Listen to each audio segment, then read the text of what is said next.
Philippe Vincent Foisy. Cube Radio. En direct à Salut Bonjour.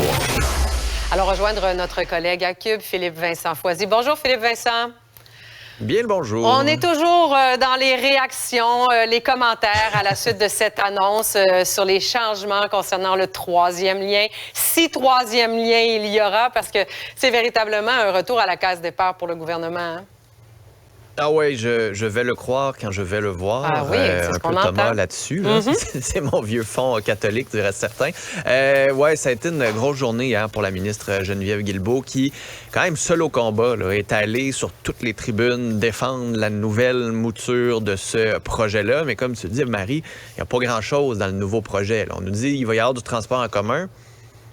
Mais on sait pas c'est quoi. pas mal ça qu'on nous dit. Il n'y a plus de dessin, il n'y a plus d'esquisse de à quoi ressemblerait ce fameux on est tunnel. loin là, de tout ça, là, de ce qu'on Il y a voit, plus de là, des maquettes. images en 3D, puis des maquettes, puis là, ça va passer par là, puis ça va bouger, puis là, ça va... Ouais. Non, là, on n'a pas d'échéancier, on n'a pas de coût, on a un tracé, là, mais il n'est pas encore défini non plus. Donc, on est encore dans cette idée-là. Mais quand même, il faut quand même souligner que Geneviève Guilbeault a été hier seule au combat pour défendre cette nouvelle mouture-là, ce gros recul, parce qu'elle vit énorme frustration. Ceci dit, il y a même une de ses études qui la contredit. Fait que déjà là, on n'a pas l'impression que le gouvernement nous a totalement dit la vérité. L'étude du ministère des Transports dit ne prenez pas 2022 comme année de référence. C'est ce qu'elle fait pour parler de la baisse d'achalandage. On parle d'une baisse d'achalandage qui n'est pas énorme non plus due à la pandémie. Qu'à un moment donné, on recule. Pourquoi? Parce que ça aurait coûté trop cher.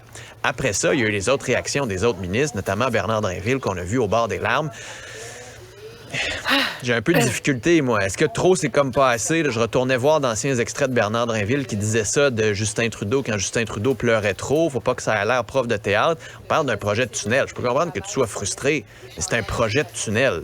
Pas quelque chose de très humain derrière tout ça. Mais il y a Après un ça, qui sort de engagement l'Assemblée nationale. auprès des citoyens, puis je pense que c'est là-dessus là, qu'il y avait de la difficulté à encaisser le choc. Ce que je vous ai promis en campagne, je ne serai pas capable de vous Tu le sais le donner. depuis lundi, là. Ça fait une semaine. Là. Je comprends que tu sois frustré, mais en tout cas, peut-être c'est un émotif, mais après ça, qui sort de l'Assemblée nationale, quand il se le fait remettre dans les dents, c'est qu'à un moment donné, il y a des limites. T'es politicien aussi, dans être capable d'encaisser des coups. Sauf que ce que ça fait, c'est que la réaction de Bernard Drinville est tellement forte qu'en comparaison, celle d'Éric Kerr a tellement l'air timide, voire arrogante, de dire « Moi, j'ai mis mon siège en jeu, je vous ai promis mers et monde, puis c'est ça qui est ça. Il n'y aura pas de bataille. » Ce sera aux citoyens de parler. C'est ça. C'est ça qu'il a dit. Les citoyens décideront. Ouais. Ça fait un petit peu décevant et je pense que les citoyens de Lévis et de Québec ne sont pas très contents.